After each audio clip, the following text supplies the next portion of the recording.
All right, welcome back on this Thursday morning. Reminder for you, we are just 1 day away from the start of the Red River Amateur Championship at the Moorhead Country Club. We're going to have all the action for you on WDAY Extra and WDAY Plus Friday, Saturday, and Sunday. Friday, we're on at noon. Saturday, we're on at noon. And Sunday, we're on at noon as well. Friday, we're on from 12 to 3. Saturday, we're on from 12 to 5. And I figured there's no better person to get us ready for this tournament than a man who knows the course better than probably anybody. And that's Ian Simonich joining us here on this Thursday morning. Ian, how you doing, man? Thanks for coming in today. I'm good, yeah. Thanks for having me. It's always fun to come in. This is becoming kind of a yearly tradition once we come around this time, isn't it? Are you excited for this week? I am, yeah. I'm super excited to play some competitive golf again. It's been a while since the Summit League tournament, and yeah, so it'll be fun. It's a great week, especially with everything you guys do, and there's just no amateur tournament that is televised on TV, and that's what makes it super cool. It's an interesting event, and there's some high quality golf. And we're going to touch more about that in just a little bit. But I want to talk about your senior season at NDSU first. Give us a rundown on your thoughts on how the year went for you. Yeah, obviously it was a tough ending. Losing by 4, It's kind of like my freshman year. We ended up losing by 1 my freshman year to Denver, and we just couldn't get the job done this year. We had a good fall. We won a couple times, and then this spring we got off to a pretty slow start, and things were looking kind of dark for a little while. And but I was really proud of the guys and for coming together during the Summer League tournament. And I mean, we gave it everything we had, and we just didn't have it coming down the back nine. Tell us about that Summit League tournament. You mentioned it. The team finished in second place, 4 strokes off of Oral Roberts, who won the thing. Your thoughts on that tournament? You said it was disappointing, but there's got to be a sense of, hey, that was a pretty solid finish in there too, right? Yeah, it was good. It was the first time it was hosted in Arizona, so we had some good weather, which is nice. But it was a super awesome venue to host, and I think they're gonna have it there in the next coming years. But yeah, I mean, we got off to a good start. We wanted to hang around, and we did. And like I said, just coming down the back nine, and our freshman Sean Moore, who lives down there, he kind of told us coming into the week that it was going to come down to the last 3 holes of the tournament is usually what kind of decides it. And we just didn't make enough birdies coming down the stretch, myself included. It was tough. Just didn't have it the last day and a half, which was really a bummer way to go out. But it was all that I could ask for in my 4 years. And we gave it everything we had. Absolutely. Again, that Summit League championship played in Mesa, Arizona. Was that a favorite trip of yours this year, or what would you say is your favorite trip this senior season? Oh, we had some really good ones. We went back out to Bandon Dunes again this spring, Torrey Pines. And then this fall we were at Bethpage, which is hosting the Ryder Cup come this fall. So that was really cool to see, like, that level of championship golf. We had some pretty cool memories made down in San Diego, outside of the golf course, which I don't need to go into more depth about. But it's okay. He said it on the show. That's right. He mentioned it. He heard about the beach incident. Yes. But that was super fun. And then the trip out to Bandon's unbelievable. Just the hospitality that I mean, it's an unbelievable destination golf spot. But yeah, like, there's just nothing better than college golf, traveling the country with your buddies, and obviously with a coach like Coach Kennedy, and he makes it everything more special. So it was unbelievable, and we had some really good memories my senior year. I want to talk about Coach Kennedy here in a second. Tell me about Bethpage Black. That is it's a legendary golf course. What was your thoughts running through that track? Yeah, it's really hard. Yeah, how'd you do? The first two rounds of that tournament were played on the red course. They've got a few different courses on property. And that was nothing special. But then everybody in the tournament went in blind to the black course. Practice round, no nothing. So you watch as many YouTube videos and read some articles as you can.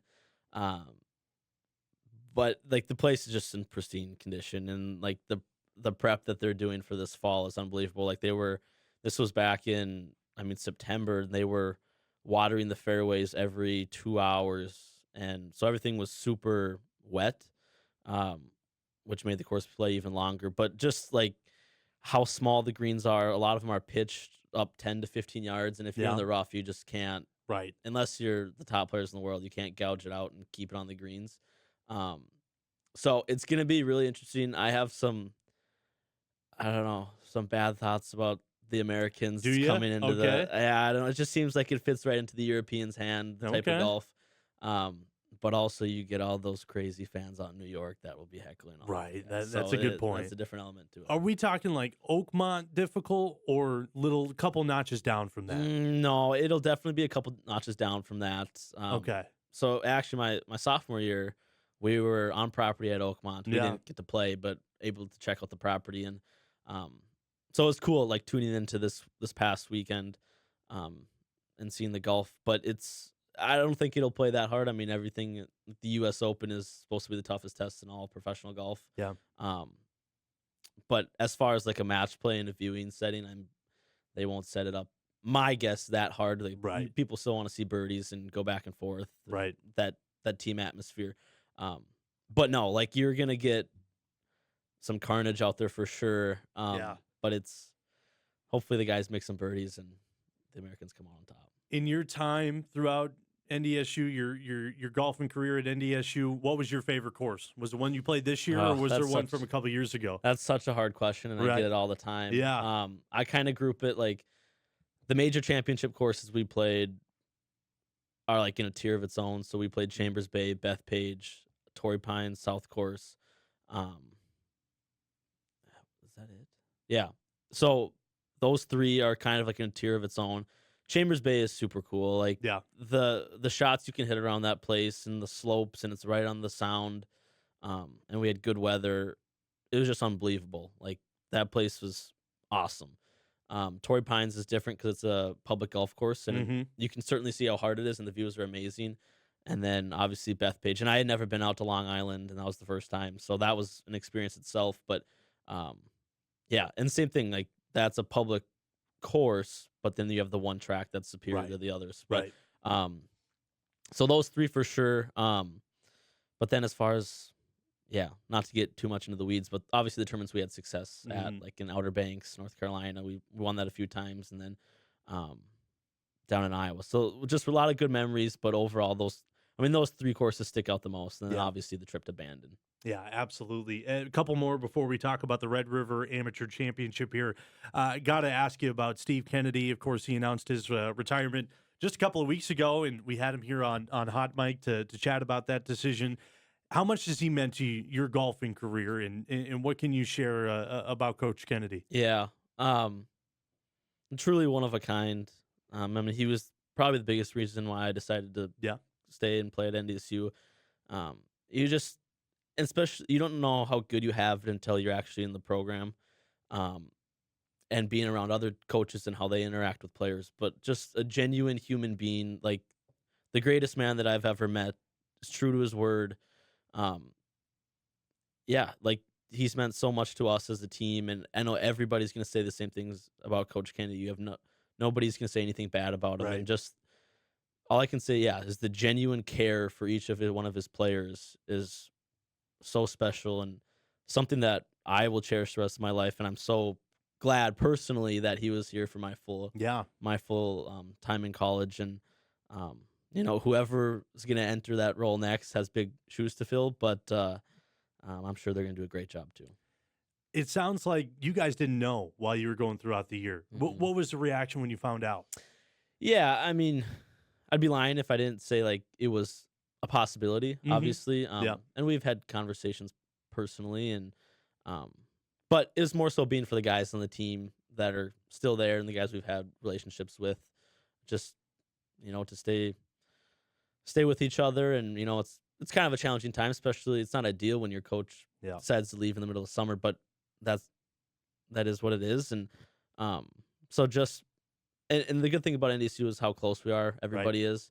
So there's not going to be a lot of turmoil within the team, I guess you could say. But just being for the guys, and yeah, that's kind of all you can really do. But yeah, we wish him and Big Mama the Absolutely. best. So Yep.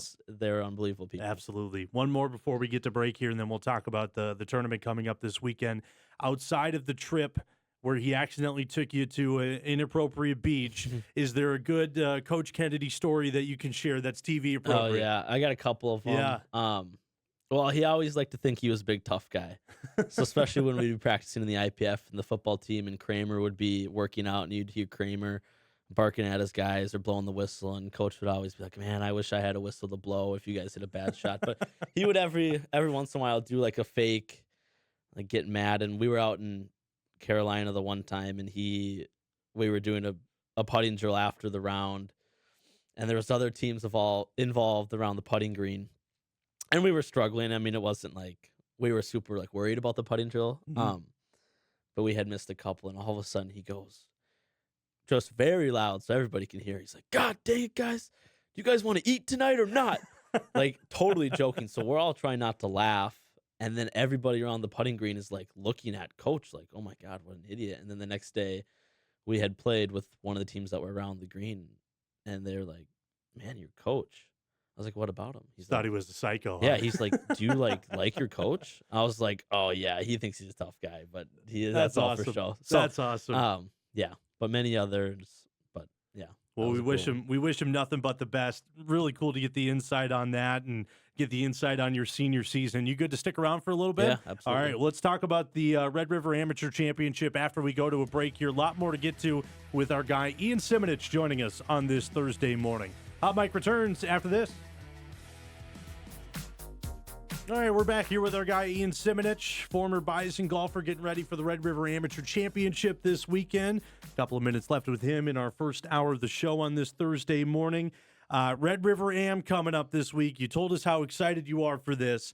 What's your week been like getting ready? I imagine it's a different life now that you're not involved in the college schedule and around a college program all the time. Yeah, it has been, that's for sure. No, get off work, go hit some balls, and then that's kind of it. Play 9 holes if I can. But yeah, been fortunate to be able to work at MCC, and Yeah. Goose and Luke have been awesome to me, where I can go out and practice and still work like it has been the last few years. So. Yeah. How's the course looking? Really good. Yep. Little bit of winter kill coming into the year with the fairways, but I know a lot of the courses in the area were the same. Greens are looking phenomenal. Actually, I mean, this rain this morning is going to help the course. It'll be soft, but it'll be super scoreable. And yeah, everything else is looking really nice. This is a tournament that you've had success in over the last couple of years. So close to winning the thing. I know you want to get it done this year. Describe the last couple of years playing in this tournament for you. Yeah, super fun. And we were talking a little bit off camera, but the just with the cameras, it makes it even more special. Yeah. You don't ever get that, and the coverage that you guys do is awesome. Appreciate that. Yeah.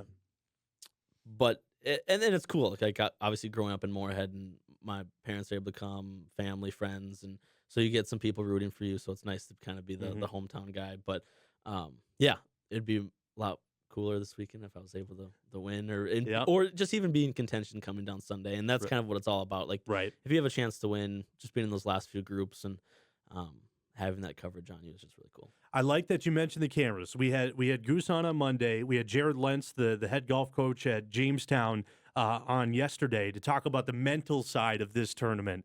How different is this tournament from your usual college golf tournament?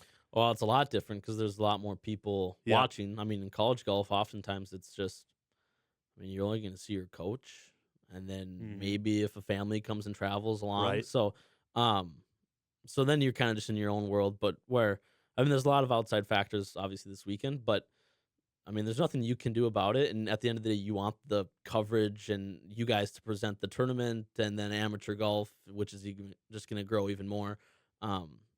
So there's nothing you can do but embrace it. And I mean, there might be a little bit more nerves, but that's what you play for too. Being on TV, we were talking off air. Describe what it's like playing golf, and it's televised. There's cameras around. There's reporters around. The spectators.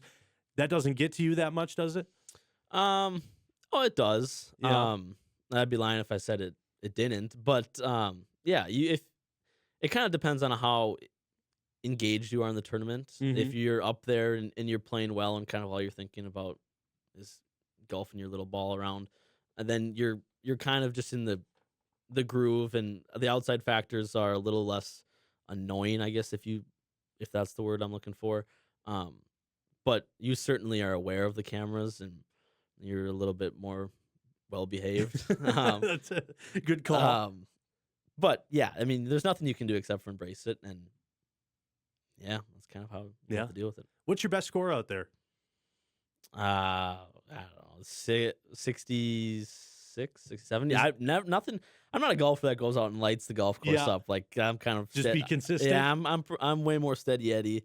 I mean, yeah, you talk to somebody else, they might go. I mean, you talk to Josh or Nate DeZiel, they'll tell you they'll go out and light it up. But I'm more of the steady Eddie guy. Okay, I want the scouting report on some of those guys. I was counting up the field here. I think we got 11 guys on the men's side that have NDSU ties. You mentioned Josh and Nate are in there. Who should we be looking for outside of yourself? Who should we be keeping an eye out on? Yeah, Josh is a gamer. Yep. Like he's gonna have his stuff no matter what, how his game kind of is coming in. But even guys like Max Wilson, the younger guys on the team this year, Jake Scarproot, obviously, Sean Moore, Gabe Benson, and then Rylan Petrie. All my guys. I hope they're out there at the end of the week too. But yeah, I haven't been around enough this year to kind of like take a big in-depth look in the field. Obviously, Right. Ben Welly, the reigning champ, he's always going to be there.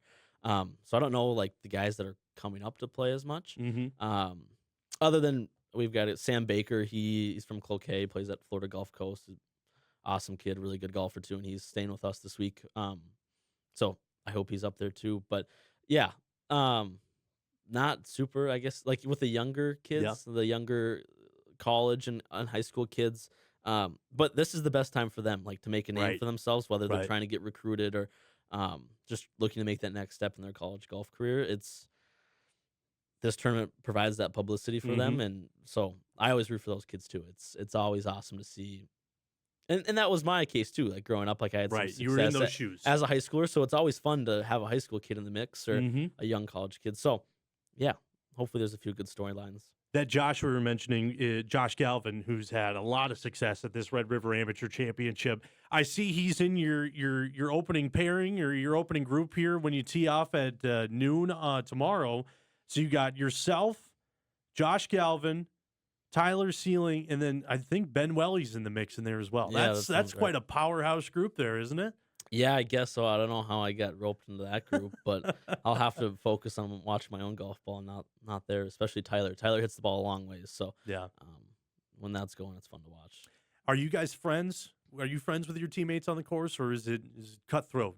Yeah, I mean, yeah, and I will be, like, especially now that I have no skin in the game in college golf, and we're all buddies. I mean, maybe come Sunday we'll chat a little bit less, but no, it'll be a fun time, especially with Ben. And Ben is the ultimate competitor. That there's a lot of things that I wish I had from his game, competitor wise. But no, we'll chat it up and we'll have a fun time. That's awesome to hear. A lot of those guys that you mentioned, they got roots in this region. What can you say about the level of golf and how much this is just continuing to get better and better? You talked about the younger kids up, and college golf is getting better. High school golf is fantastic.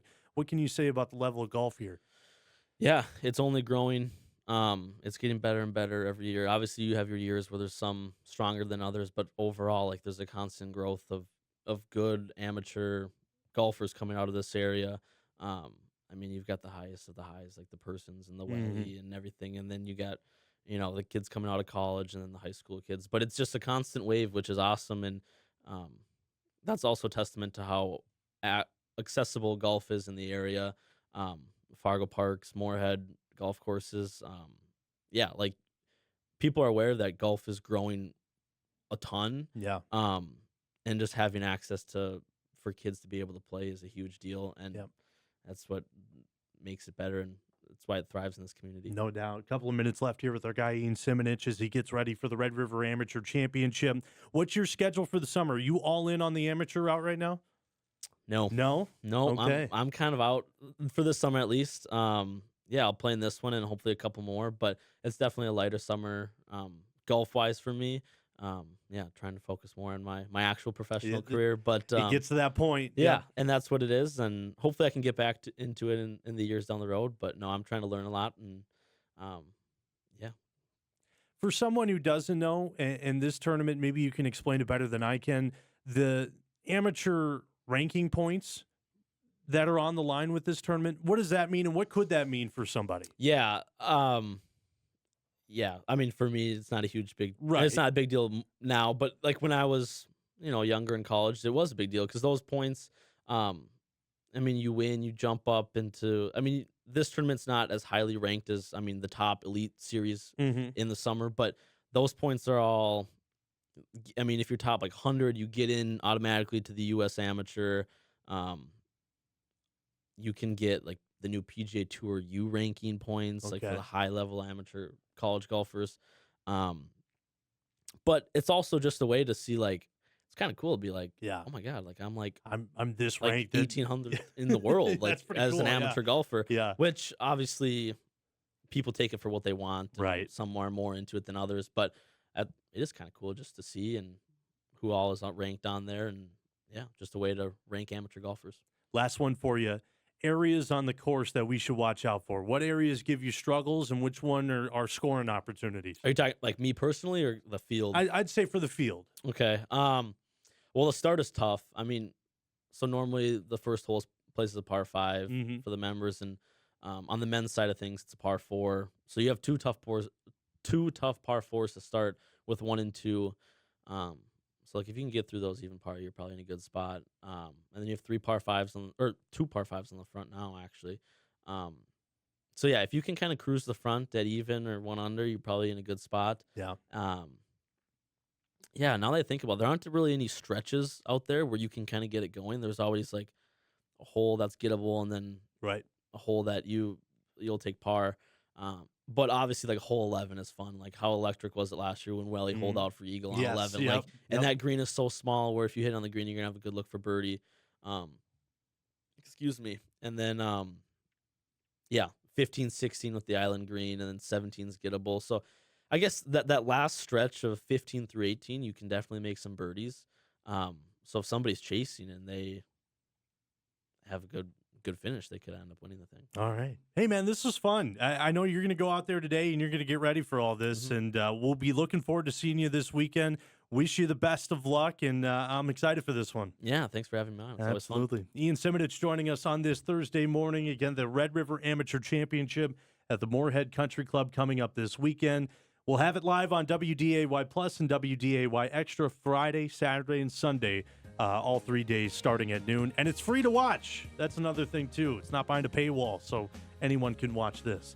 Great to have Ian in. Thanks for joining us here. We'll step aside when we come back. Hour number 2 coming up. We're talking high school hockey. That's up next on Hot Mic.